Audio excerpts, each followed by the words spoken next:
आज इसीलिए प्रधानमंत्री नरेंद्र मोदी क्या कहते हैं उस पर सभी की नजरें टिकी हुई हैं और इतिहास को जानना इसलिए जरूरी है क्योंकि इतिहास के धरातल पर ही भविष्य की भी नींव रखी जाती है। और अगर आज कांग्रेस पार्टी के लिए इसे डिफेंड करना मुश्किल होता है तो इसके पीछे उस वक्त की उनके तुष्टीकरण की राजनीति हो सकती है। ओम जी उपाध्याय, जो अभी हम डिटेल हमारे दर्शकों को दिखा रहे हैं, साल 1923 में भी जब कांग्रेस का अधिवेशन होता है तो उस अधिवेशन में भी इसकी निंदा की जाती है। क्यों निंदा करने की आवश्यकता हुई है? तो साल 1923 का वक्त था, क्यों ऐसी परिस्थिति पैदा हुई कि मोहम्मद अली जौहर ने वंदे मातरम गाने से इनकार कर दिया, जो कि खुद उस वक्त कांग्रेस के अधिवेशन की अध्यक्षता कर रहे थे। कांग्रेस इसे कैसे डिफेंड करेगी? मीनाक्षी, पहले आपको मुझे लगता है कि थोड़ा सा हिस्टोरिकल बैकग्राउंड को समझना चाहिए हमें कि हो क्या रहा था 1850 के दशक के बाद से इस देश में।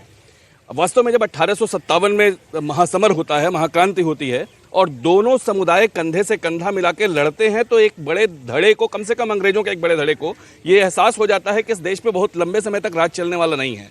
और उसके बाद जिस तरह की वो नीतियां लेके आते हैं, 1870 में विलियम हंटर एक किताब लेके आता है, इंडियन मुसलमान। उसके बाद फुलर कहता है कि मुसलमान तो मेरी चहेती पत्नी है, दूसरी पत्नी है।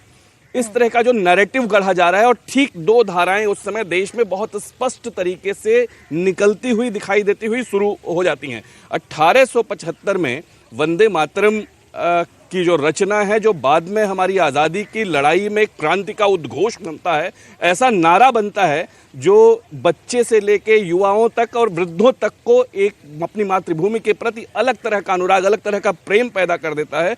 उसको समझने की जरूरत है। वास्तव में 1896 में पहली बार गुरुवर रविंद्रनाथ टैगोर ने स्वर देके इसको कलकत्ता के अधिवेशन में पूरा का पूरा गाया था। तब तो कोई विवाद नहीं था।